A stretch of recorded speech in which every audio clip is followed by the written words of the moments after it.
We're live. Hey everyone, welcome, welcome. Folks are just filing in, so we'll give everyone just a couple of minutes to file in from the waiting room, and then we will kick things off. In the meantime, please feel free to post in the chat where you are zooming in from. It's always fun to see where folks are zooming in from. I am zooming in from sunny, beautiful Berkeley, California. And I'm sure we've got lots of, we've got Californians on the line, North Carolina, several in North Carolina, love it. Gilbert, Arizona, Ohio, Green Bay, Wisconsin. I mean, the chat is popping. It's amazing to see folks from everywhere across the country. Incredible. Wow, truly, we must have most states in the union covered on this conversation. We've got New Mexico in the house, Nevada, Illinois, Oregon, incredible. And really such a range of states with such a range of, frankly, access to abortion and reproductive health services. So incredible to have you all on the line. And let's go ahead and kick things off, where we've still got some folks coming in through the waiting room, but I think we've got a good critical mass. So let's kick things off. So I'm Gabby Goldstein. I'm one of our co-founders here at Sister District, and I'm so thrilled to be here tonight in partnership with our friends at Red Wine and Blue to bring together this panel of experts, lawmakers, activists on this second anniversary today of the Dobbs decision, to think and learn together about how important states are in this fight for reproductive rights and towards that dream, towards that vision of the future that we share for reproductive justice. And I know that this is a really important anniversary for everyone on this line, deeply personal to many of us. And so I really want to thank you for joining together and being in community, being in this community, in this Zoom tonight. Being together on these sorts of anniversaries can be, I have always found, really helpful to not be alone and to know that the struggle is collective and we are doing it together. So briefly, in terms of the agenda tonight, I'm going to share just a few thoughts to kick things off about this event and the panel, and then I'll pass things over to Julie from Red Wine and Blue to introduce Kelsey Lee, who is going to share a keynote with us. And then Julie and I are going to come back to moderate our panel discussion. And I'm really thrilled to have on this panel such a rock star panel. We've got Virginia Senator LaSharice Aird. We've got community organizer Jess Craven. We've got filmmaker and activist Asha Daya. And each person on this panel is really bringing unique and different and rich perspectives into the conversation about where we've been, where we are now, and where we're all trying to go, where we all need to go in terms of this fight for abortion, access, and reproductive rights. Couple housekeeping items. We have closed captioning. We'll post the instructions in the chat. We should have some time for Q&A. Please post questions in the chat along the way. My apologies if things run long and we aren't able to get to all of your questions. And we will be recording this session, and we'll host the recording on our website at Sister District and get it out to everyone who RSVP'd by email. So, as I mentioned, I'm one of our co-founders at Sister District, and our mission, for folks who aren't familiar with us, is to build progressive power in state legislatures. My co-founders and I started this organization because we saw a gap in organizing capacity and resources going to folks running and serving at this level of government. And I always say progressives, Democrats are tardy to the party when it comes to paying attention to state legislatures. And conservatives have been at this game for generations, for decades, really leveraging state power for their own regressive policy goals. Especially at the state level, at all levels of government, they've been working their angles, but particularly at the state level. And as we're seeing, and this conversation is just part of so many, we're seeing that states have such an outsized impact on the policies that affect our daily lives, much more so than the federal government.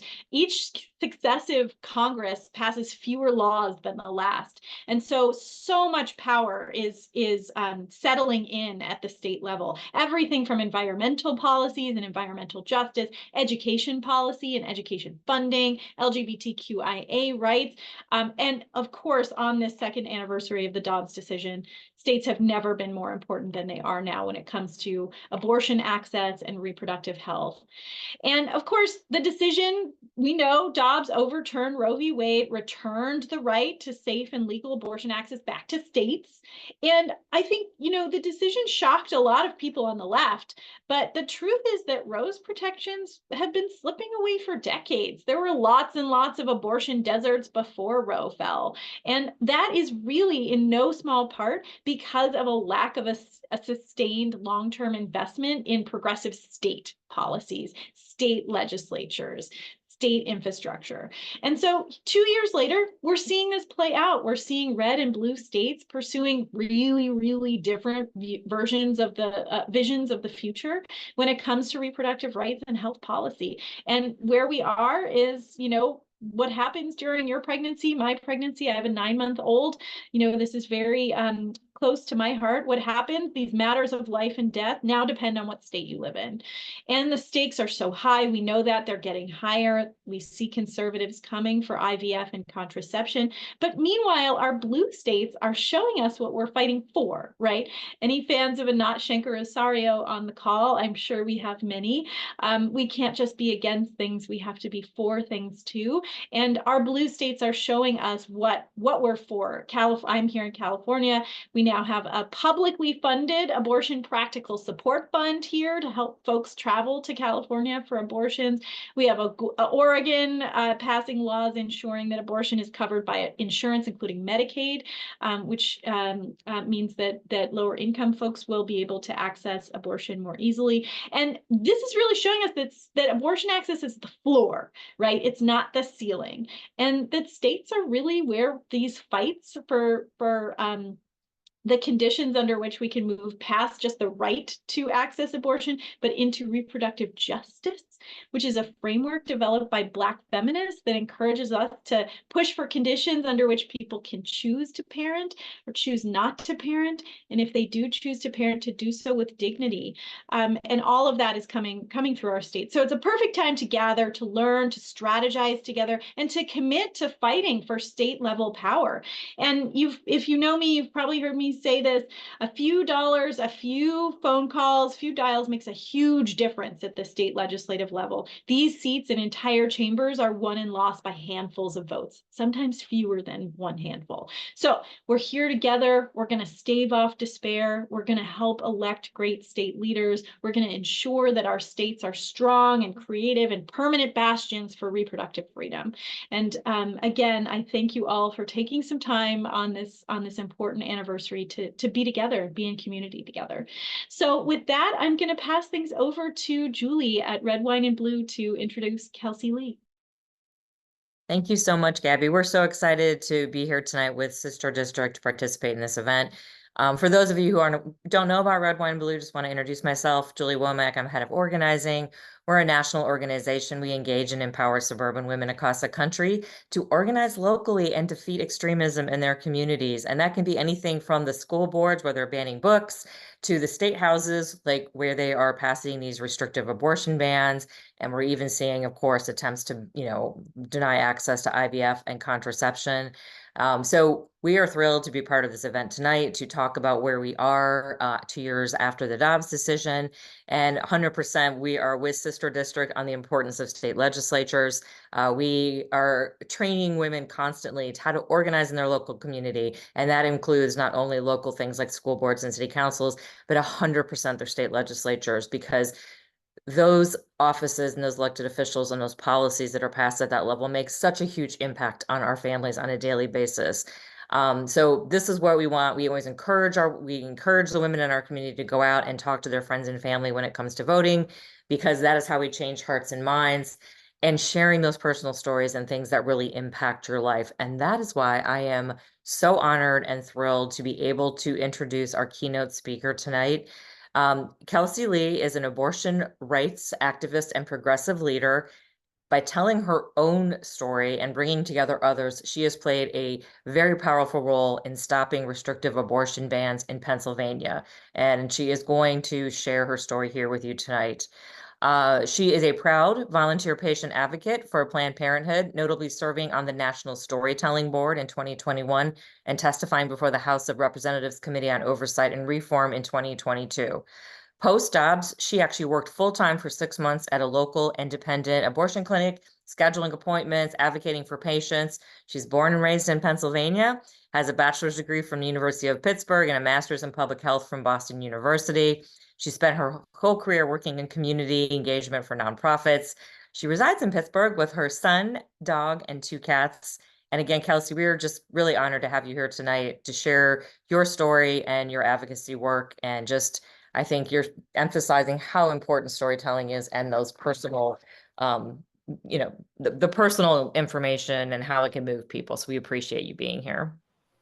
The pleasure is mine. I always say if there's a hot mic, I'm going to be talking about abortion into it. So thank you all for being here with me, and so we can be in community together. In 2016, I was in my second trimester with my second child. At every checkup, my pregnancy was progressing typically. But when I saw my baby boy on ultrasound for the first time at 20 weeks, what I saw was not typical.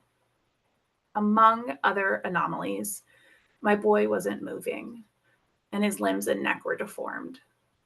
His heartbeat was strong, but we know life is about so much more than that. So I did what I knew was right for myself, my son, and my family. I chose to have an abortion. I could not and would not carry my son for 4 more months, knowing his life would likely be filled with pain. In the years since my abortion, I've had incredible experiences as an abortion storyteller and advocate. I've fought alongside inspiring grassroots leaders. I've spoken publicly about my abortion in countless places, from hipster bars to Capitol Hill and everywhere in between. Tonight, I'd like to share with you 3 lessons I've learned, 3 lessons that we need to carry us forward in this, the fight for our lives. Now, for context, I had my abortion 8 years ago. Barack Obama was president, Donald Trump was a reality TV star, and Dobbs v. Jackson was not even yet a case. I was 21 weeks, 6 days pregnant when I was wheeled into the operating room. It was February 25th. On April 1st, Pennsylvania state legislators introduced and fast-tracked a 20-week abortion ban. At that time, Republicans controlled both chambers, and we had a Democratic governor. Now, beyond voting, I had never before been politically active. But as the saying goes, hell hath no fury like a woman scorned. I emailed each member of the state House Health Committee. I tweeted, I reposted, I contacted Planned Parenthood to beg them to use my story in the fight against that heinous bill, a bill that would have made my very abortion illegal. A few days later, I stood in the state capitol alongside 2 other moms, flanked by many allies. We told our stories as examples of why abortion access after 20 weeks is absolutely necessary. We shared our truths in an effort to be a human shield for others. Republicans pulled that bill in the midst of our speeches. That day was the day I learned the only way to win in the fight for abortion rights is to be truthful, loud, and unapologetic. Do not debate or use euphemisms. Do not speak in whispers and exceptions. If that was going to work, it would have already worked. Instead, we must talk about abortion loudly, proudly, and often. So that's lesson 1. Be unapologetic about abortion. Now, unfortunately, that 20-week ban, it returned the following year. Based on initial vote tallies, Republicans had enough yes votes to overturn our Democratic governor's veto power. So I returned to Harrisburg, and alongside other advocates, we flipped 5 previously yes votes to no's. just enough to uphold the governor's veto power and defeat that 20-week ban. In the end, 121 reps voted yes to ban abortion at 20 weeks and after, and 70 reps voted against it.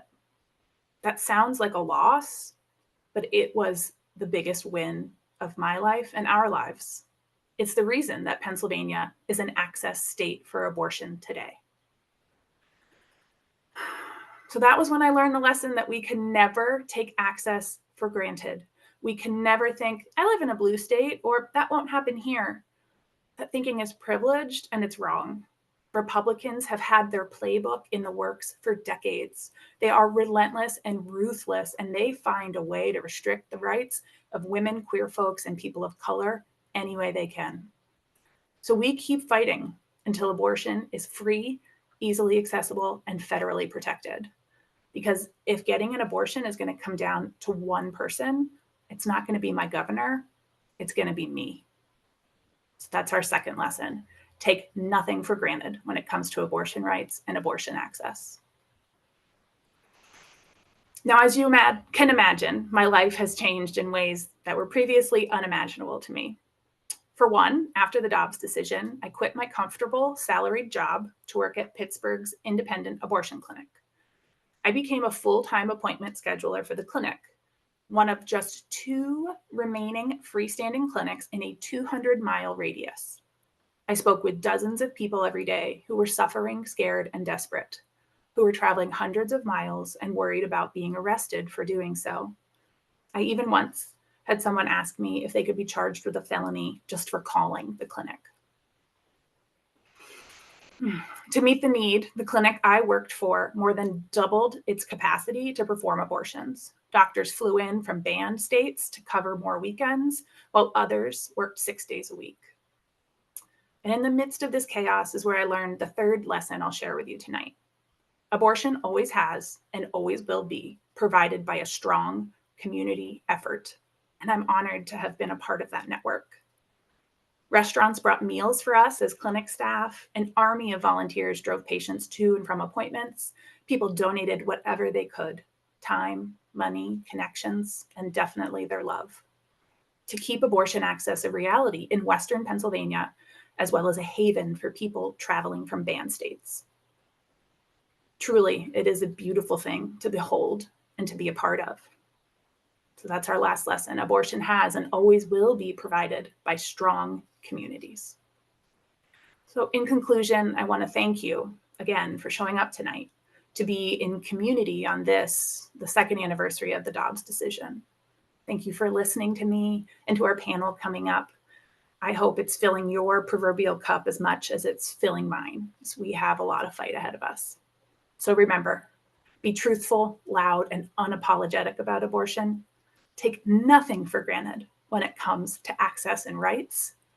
And abortion is a community effort. Always has, always will be. Laws and Supreme Court be damned. Thank you.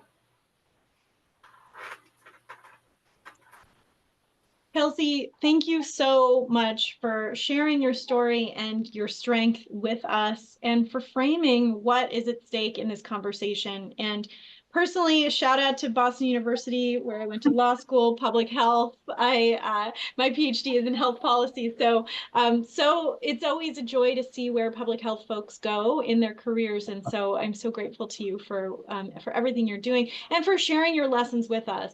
Be truthful, be loud, be unapologetic, be in community with one another. That's how we all get free. And also your experience with the Pennsylvania legislature is exactly what's at stake here. In just as one example, in 2022, the entire House in Pennsylvania flipped blue by 63 votes in one district, Missy Serrato's district. And so for your friends and family at home who don't think that their vote matters, it absolutely matters at the state legislative level. The entire chamber flipped blue because of 63 votes. So thank you so much, Kelsey, for sharing your thoughts and your wisdom and being in community with us tonight. It makes such a tremendous difference to carry this work together. And I think it's a really great segue into our panel. I'm so thrilled to be joined by Virginia Senator LaSharice Aird, community organizer Jess Craven, and filmmaker and activist Asha Daya. And in the interest of time, I'm not going to do long intros for each of you, but I'd ask each of you to say a little bit, share a little bit about yourselves ahead of your first responses. And, you know, just to frame things, this morning I had the opportunity to share an intro on Jess's fantastic newsletter, Chop Wood, Carry Water. Go sign up for her Substack if you're not already on it. But it gave me the chance to really think about this first question, which is, you know, what are we seeing in the states? And I think that, you know, as I mentioned earlier, we're seeing contrasting visions for the future, for women's lives, and for all of our safety and health in blue and red states that are pursuing really different visions of the future in so many areas of policy. And you know, I think that it's important to recognize that there are incredible things happening in our blue states. 17 states have passed shield laws to protect abortion providers and helpers.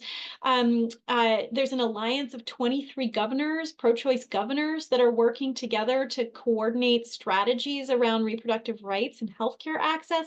And so there's so much great work going on as well. I know that there is terrible regressive policy moving through our state, and also really innovative and important work as well. So wanted to shout that out. But of course, we're seeing this play out in our states in different ways. And Senator Aird, I wanted to start with you and ask what you're seeing in Virginia around abortion access, medication abortion.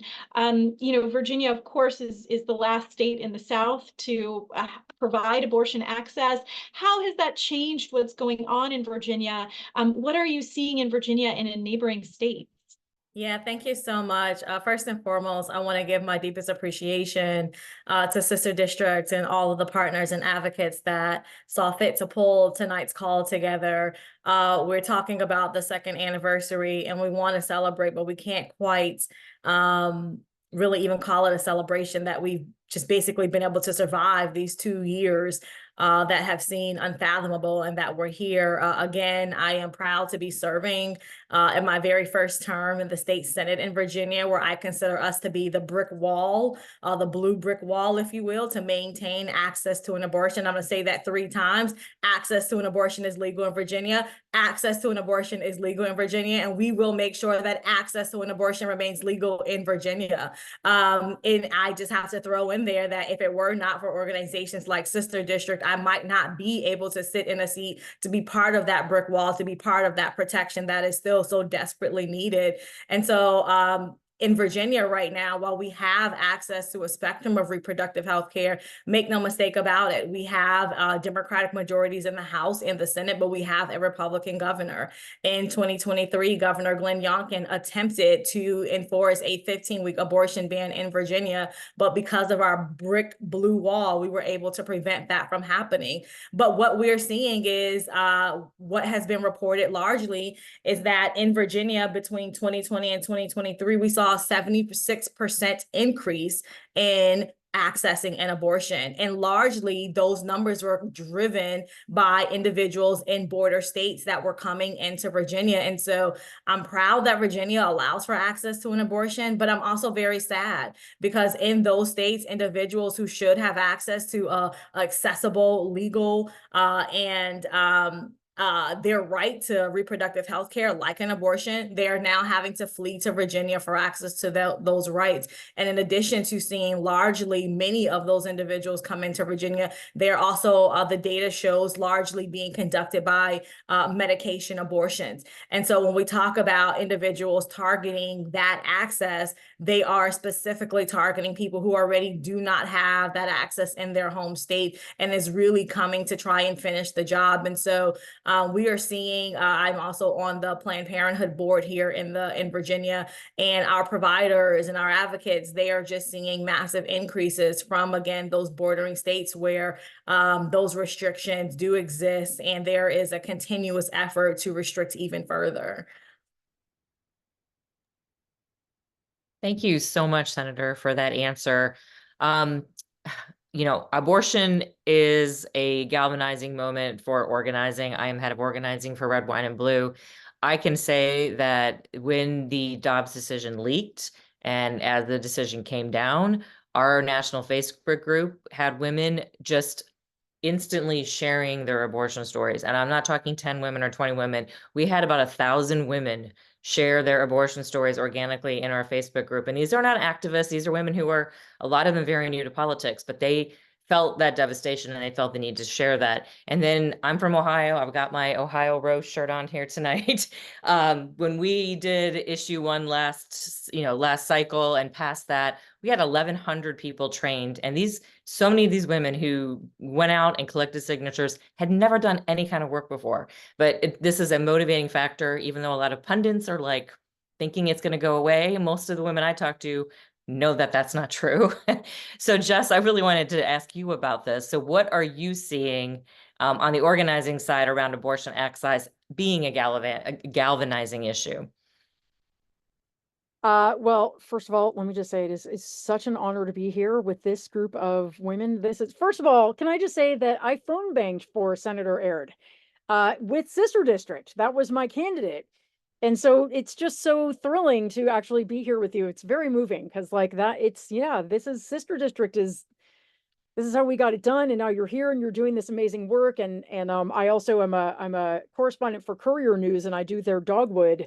So I cover Virginia legislation. So this whole term I've been covering the stuff that Democrats have been doing to fight for us. And then the ways that Glenn Youngkin has, vetoed stuff they've done, but just like all the stuff that Democrats have blocked at the very, at the minimum, what they have stopped from happening in Virginia is remarkable.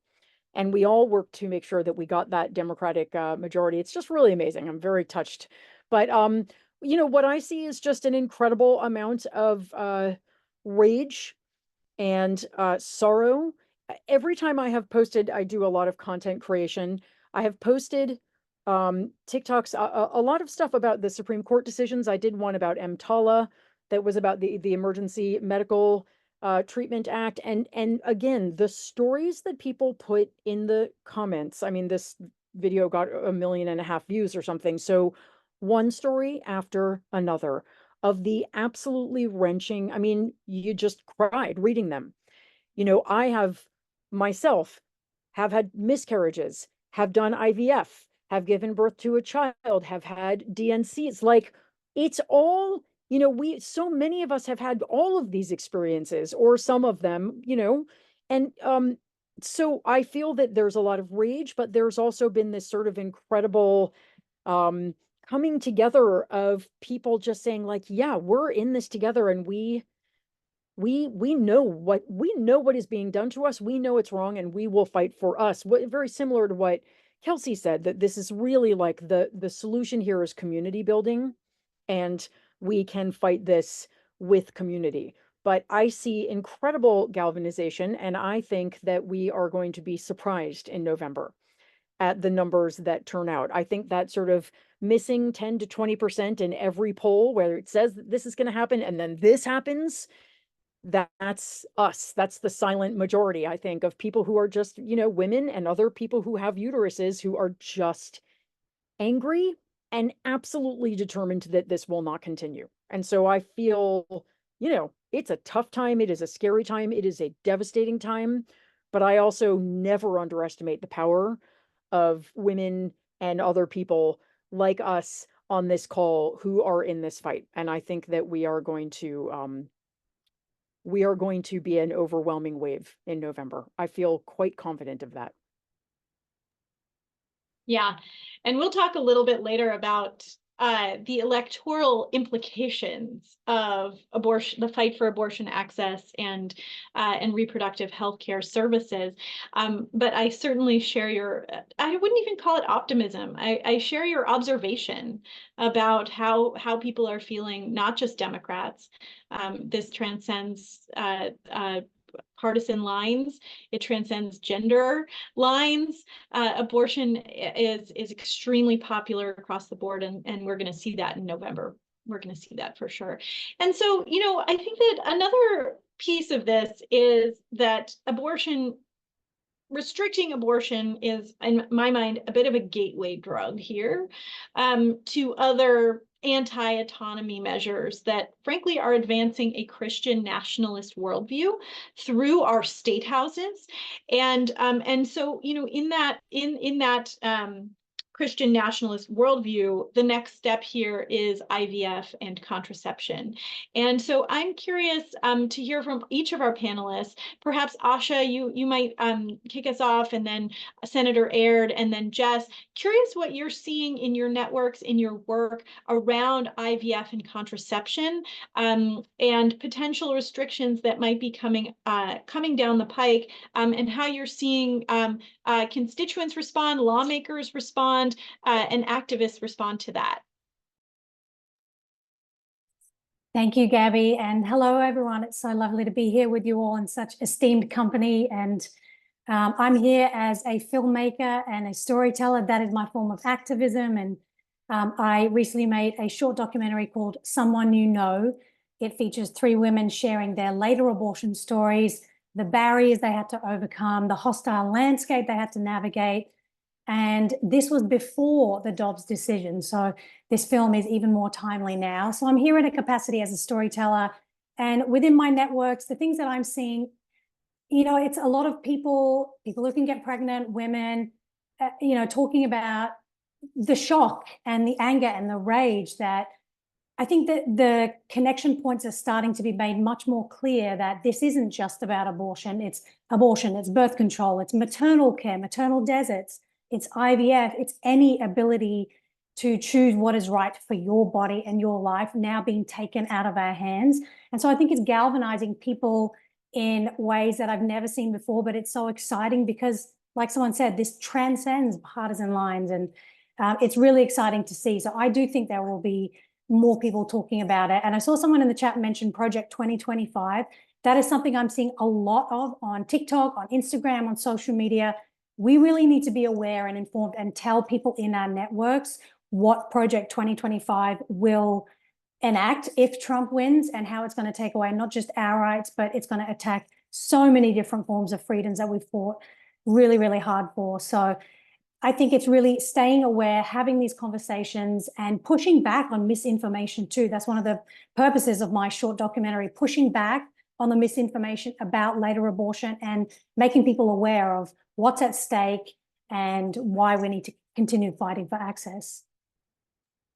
You know, I would just jump in and add that the latest data in Virginia referred to about 2,400 people looking at data from 2021 having utilized IVF here in the Commonwealth. But I would say that we are especially fortunate in this instance, or particularly when the Alabama ruling occurred. You had leaders across the board come out fervently saying that they want Virginians to have access to IVF, including Glenn Youngkin. And then at the federal level, you had Senators Mark Warner and Tim Kaine, Virginia senators, even attempt to put in protections for IVF. It did not succeed, but I use that as an example to say that in Virginia, we're pretty unified around this issue that IVF is not on the chopping block. It's not part of this larger conversation that unfortunately should not be happening anyway, but is happening. And so for us, it's making sure we hold that line, making sure that we don't allow for this to be something that takes up legs in Virginia. But also I would just say, as to what I'm seeing from my constituents, and just the reason why I think you see that outpour from Virginia's leaders is because families, individuals, people, they don't want to see this. It is a very unpopular position. It is being forced in the places where this is part of the conversation. And from an electoral standpoint, not even Republicans want to see this become something that they have to defend, because they themselves have also utilized this for their own families and in their own lives. And so I am getting the stories from everyday people that never thought that this would be part of the conversation. They have some level of understanding about the philosophical approach that Republicans have taken since the beginning of time relative to access to an abortion. But when it comes to IVF, they just don't consider that part of the conversation, and they don't want to see this become more political football. And so in Virginia, we're especially fortunate, but we have a lot of work to do in other places to carry that same energy across our borders. Yeah, I mean, I would only add to what people have said that my experience is perhaps I'm slightly more cynical. I think that Republicans can say whatever they want. It seems very, very clear to me that they are coming for IVF and contraception. That seems unquestioned. But again, I feel like Americans, or at least the ones I'm in communication with, are very, very clear. Like, they're not stupid. I think that sometimes we I mean, American voters are all over the place, right? But I think that there's a really clear understanding. Again, I did a piece of content about fetal personhood and the Alabama IVF decision. And again, like, the comments were nuanced and intelligent, and people understand. They understand fetal personhood. They understand the sort of philosophical arguments behind it, and they understand where that goes. So I think that everybody that I have been hearing from is very, very nervous about all of it. And again, I think in a way, this IVF thing, again, someone who did IVF, that's how I had my child, but it's helped to widen the community that we're talking about, right? Because again, it's helped to people to understand that this entire reproductive journey is one big pot. You can't separate out the miscarriages from the IVF, from the abortions, it's all together. And when we start restricting any one part of it, we're going to end up messing with it all. And obviously, we'll all suffer. So I am not happy that Republicans have decided to go this far, now, but I also, in a way, see it as being a very good thing for us in November. Right. You cannot tease out IVF in a federal abortion ban. It's all part of the same thing. And it's showing their extremism in a way that scares me, but also I think will help us in November a great deal. Because Democrats will fight like crazy to protect IVF, but I do not trust that Republicans will when push comes to shove, because I think Republicans are being run by people who are so much more extreme than even the average Republican. And unfortunately, they're calling the shots. The lawmakers are just marionettes at this point. So that's my feeling. Thank you, Jess, and the whole panel. I agree. I do think when people understand what's happening and they do get the nuance of it, I think sometimes the most important piece we can do is to make sure people are aware this is happening, because lives are busy. You get caught up with work, you get caught up with your kids, and you're not paying attention to the fact that all but 2 Republicans voted against access to birth control and IVF just recently. So, but one of the ways we can do that, and one of the things that we really emphasize at Red, Wine, and Blue, is relational organizing. That is talking to your friends, having those conversations, and especially sharing personal stories. And that's why I'm really glad Asha's here, because she's been doing so much of that work. So everything can feel a little overwhelming, but it's important to remember the impact that you can make by having these conversations and by sharing personal stories. Now, Asha, you came from evangelical background, and now you're making documentaries and sharing these very personal stories. Can you kind of share a little bit more about that, and then why these personal stories are so important to this work and to getting, I guess, to raising awareness about what we're talking about tonight? Yeah, absolutely. Thank you for the question. So I was raised in a conservative Christian / evangelical background where we weren't encouraged to speak out of turn or share personal stories. We were kind of told what to believe and which beliefs to adopt to kind of, be part of the crowd. There were many people on stage, mostly men, talking about why everyone should be against abortion, using the term pro-life. And I use inverted commas because I don't think that what they believe is actually being for someone's life. And it wasn't until I started hearing secret whispers about, women who would openly claim to be against abortion, but then they needed abortions and they knew exactly where to go to get abortions.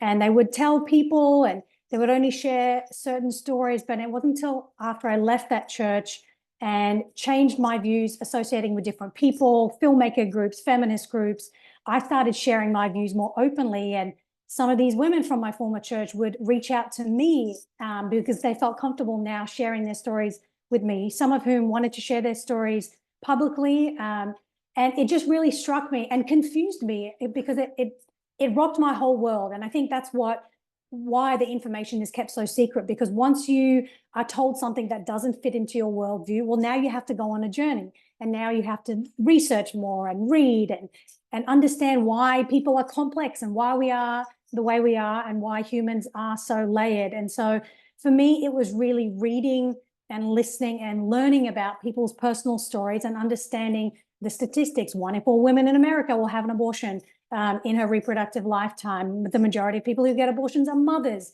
Many religious people get abortions. And the fact that being religious is not synonymous with being anti-abortion. And actually, this country has a really rich history of leaders of faith championing abortion access. Google the Clergy Consultation Service for one. Billy Graham came out in favor of Roe v. Wade and the Southern Baptist Convention when it was passed in 1973. So all of this history has now just been erased by extremism. And I know it can feel very overwhelming. And I myself, I'm a mother of 2.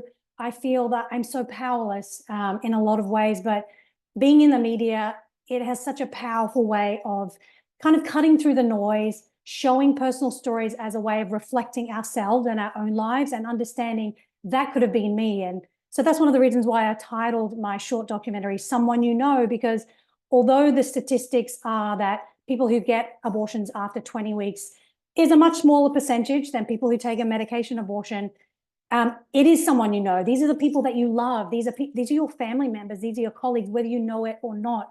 And so I made this film as a way to spark conversation. It's not a political film. It is a personal storytelling film. These women have religious backgrounds. They have people in their lives who were opposed to abortion. And at some point in their lives, they were opposed to abortion, but they realized that this is an issue that can impact anyone at any point. And this is why we need to have access to abortion at all stages of pregnancy and pushing back on that misinformation. So I really hope that storytelling can open our minds. And even if it's to the point of asking questions, I'm not here to change everyone's point of view, but if it's to the point where it muddies the waters a little bit with people who are very hardline against abortion, that's a start. That gets them asking questions, that gets them researching, that gets them reading blogs and watching videos, all of the things that I did to go on that journey. So I think filmmaking and storytelling is a really important ingredient to part of this. And when we know how much media impacts political discourse, we saw it in the 2016 election. We don't want a repeat of that. And so I hope that we can, continue storytelling and raising our voices in this conversation. 1,000,000%. And it's absolutely critical to winning elections, right? Connecting the issues that people care about and the experiences that people have had to what's at stake at the ballot box.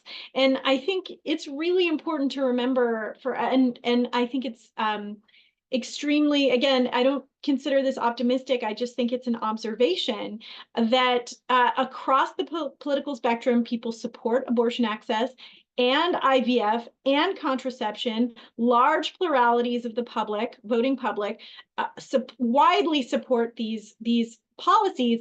And it's no coincidence that the states often that are pursuing the harshest restrictions are those where conservative legislators are insulated from public opinion by gerrymandering and voter suppression, because abortion access is a voting rights issue. These issues are intersectional, and we're coming for the ballot box this year, right? And so, since Dobbs, I just want to give a shout out to the states that where voters have made their voices heard, right? California, Michigan, Ohio, Vermont, all enshrined reproductive rights into their state constitutions. Kansas and Kentucky rejected anti-abortion constitutional amendments, right? In 2022 was a crazy deviation from historical midterm trends, right? Typically, the president's party loses tons and tons of seats in midterm elections. That's just been the case for decades and decades. But it was Dobbs, galvanized by Dobbs.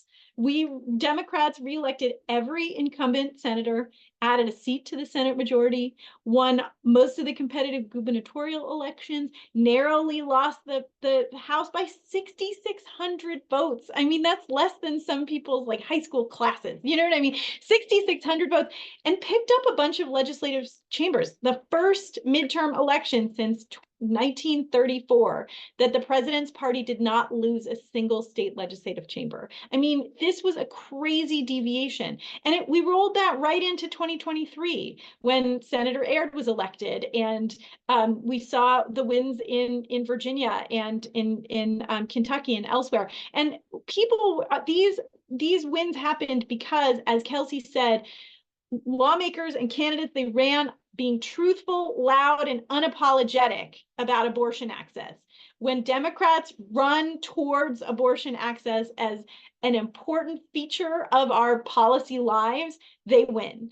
And it's something that we need to remember as we go into this year. And so I'm really curious to hear from each of you how you're thinking about the elections this year. Obviously, Virginia doesn't have its state legislative elections this year, but it continues to be an important bellwether state and an important presidential state. And I'm curious how you're all thinking about the elections this year, including the incredible abortion ballot initiatives that are on the ballot in various places, which will also be galvanizing. So perhaps we can start, Jess, Senator Aird, and Asha. I think that we lean into it incredibly hard. And I think I've been on some really interesting messaging meetings where they've talked about how important it is to lean into abortion, but not just abortion, but the whole all of it, because women are upset about abortion, but they're also upset about not feeling physically safe. They're upset about unequal pay. This is a hugely upsetting thing that really galvanizes women. And so there's an opportunity here, I think, to talk not just about abortion or contraception or IVF, but all of it. The kind of raw deal that women have been getting, and obviously all other marginalized groups, but just, since we're talking specifically about abortion, that we can lean into that and also use it as an opportunity to talk about things like income inequality and pay inequality. And especially with women of color, and just there's an opportunity there to open up a larger conversation about justice. And I think when we do that, we can connect even more. But I certainly am going to be leaning into it. I think it's not the only thing we talk about, but I do think it is a powerful tool as we go into these elections, excuse me. And we are seeing, I think, I'm sure most of you subscribe to Abortion Every Day, Jessica Valenti's newsletter, which is remarkable.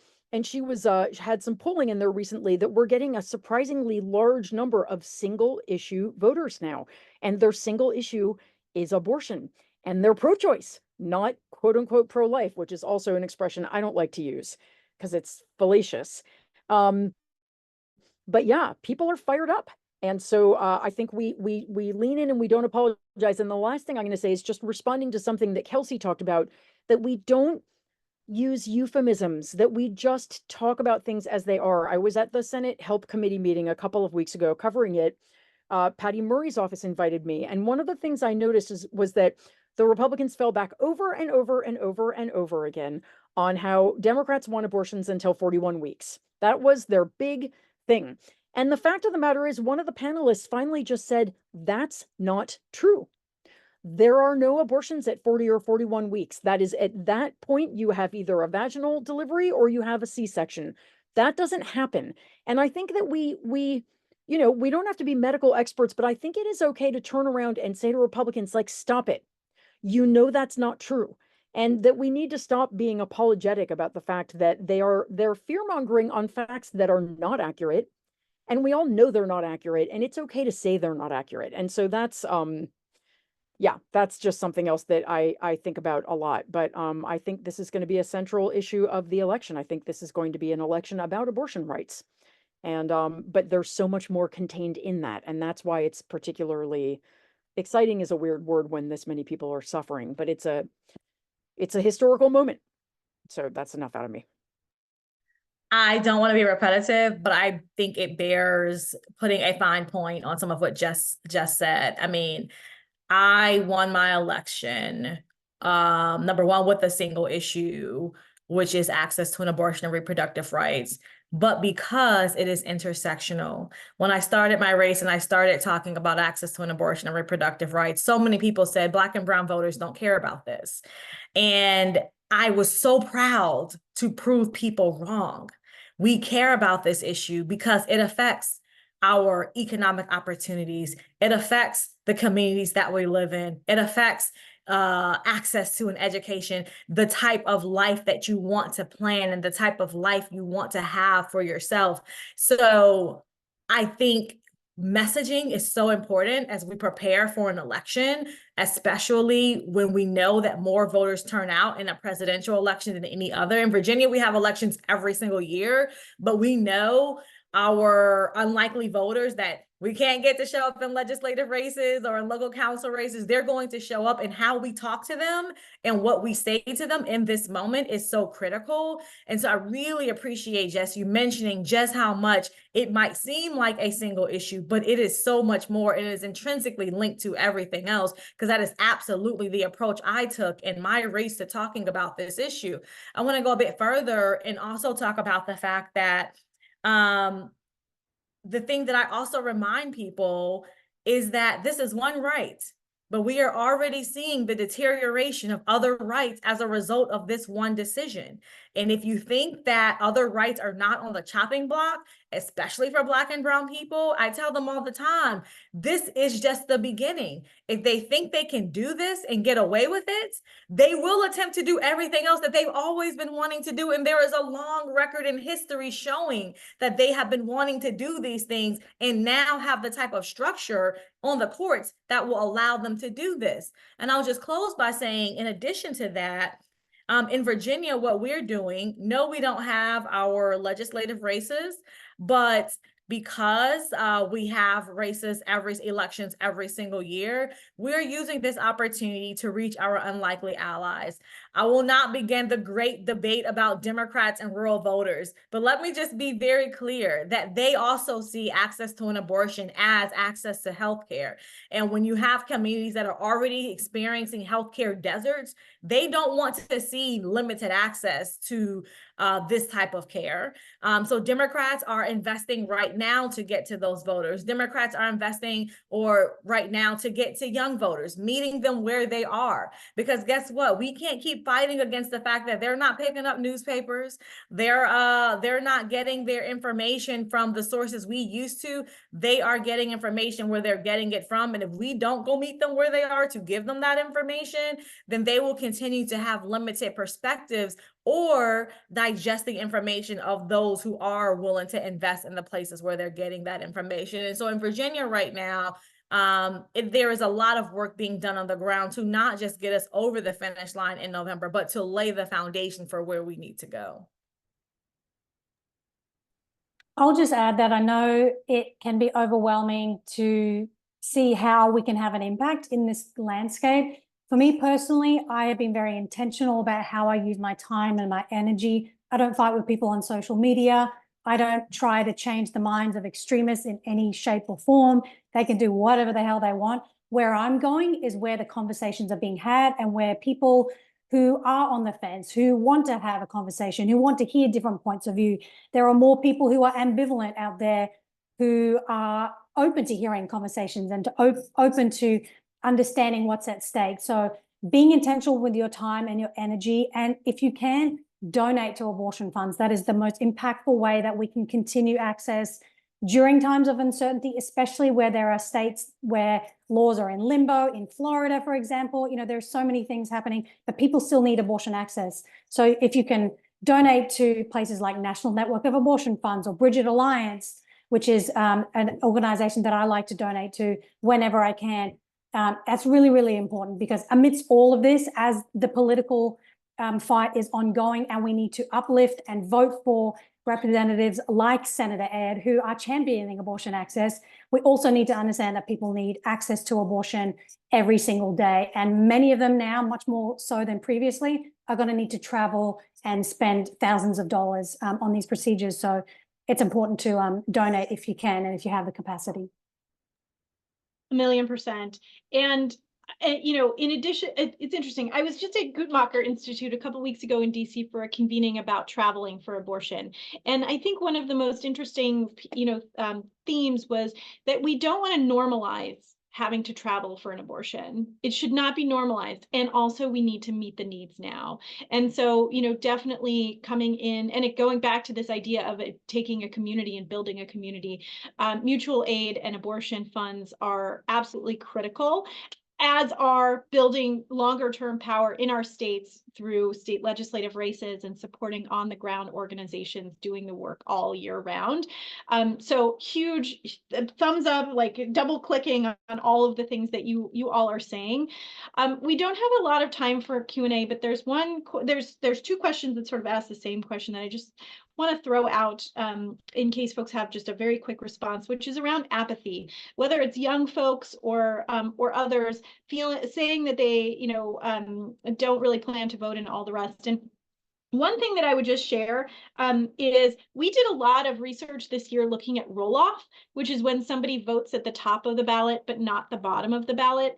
And what we found was for liberal roll-off voters, one of the things that keeps them from voting down ballot is feeling like their vote doesn't matter for state legislatures.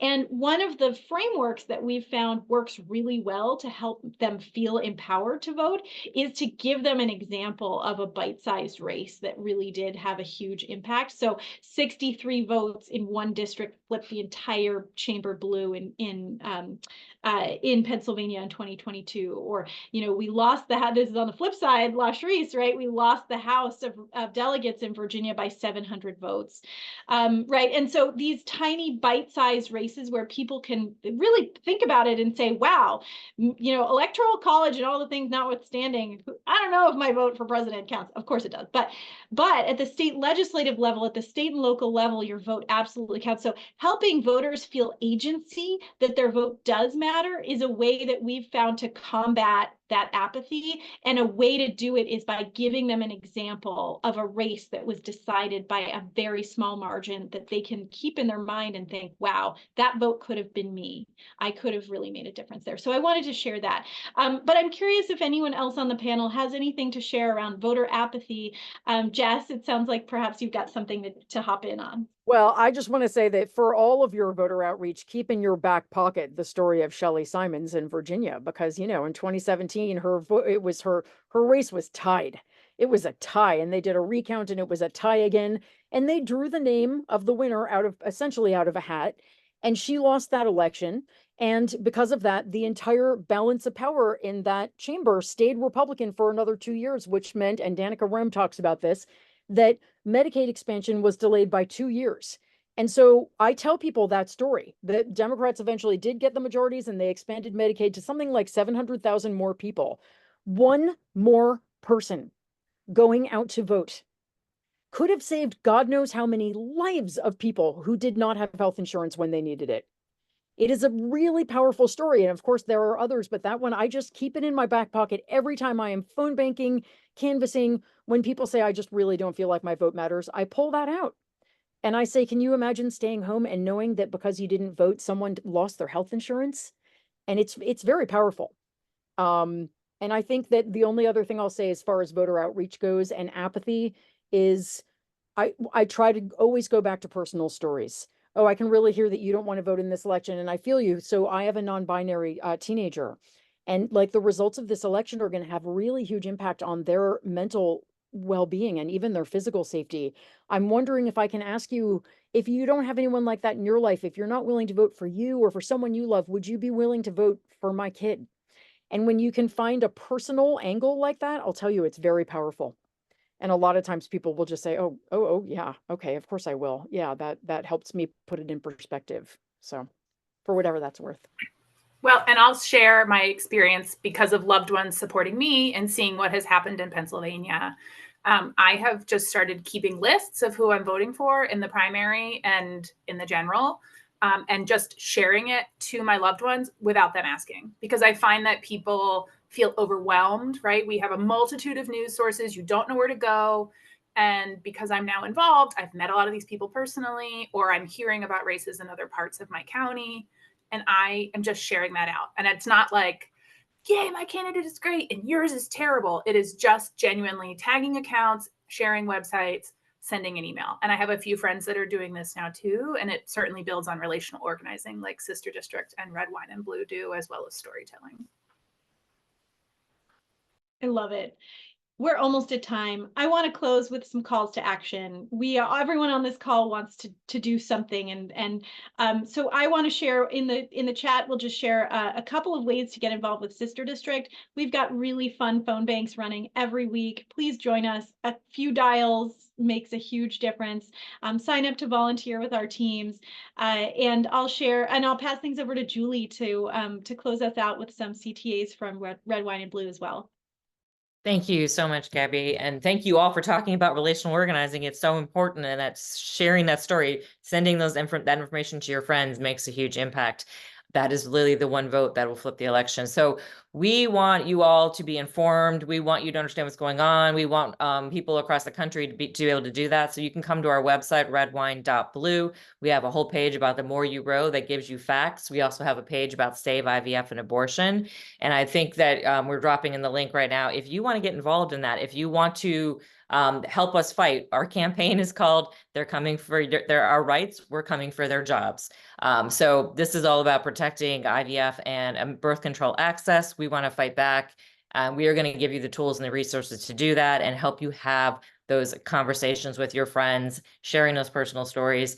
And the only thing I want to emphasize at the end is just, I 100% agree on starting and talking about your state legislatures and the impact you can have there, because we know that if you can get people focused at a state legislature where they don't know anything and they're not polarized, you can talk to them about what the issues are there, and then that translates up the ballot. If you can get them in there voting for those races, they're going to vote all the way up the ticket. So you can make a huge impact up and down the ballot. Thank you to Sister District for inviting us for this, and I will turn it back over to Gabby. Is there anything else you want to say at the end? I've been on mute. Thank you all for spending some time with us tonight. I hope you learned a little. I hope you felt in community with us all. Many hands make this work light, and it's always a pleasure and a privilege to be together. So thank you all. Have a great night.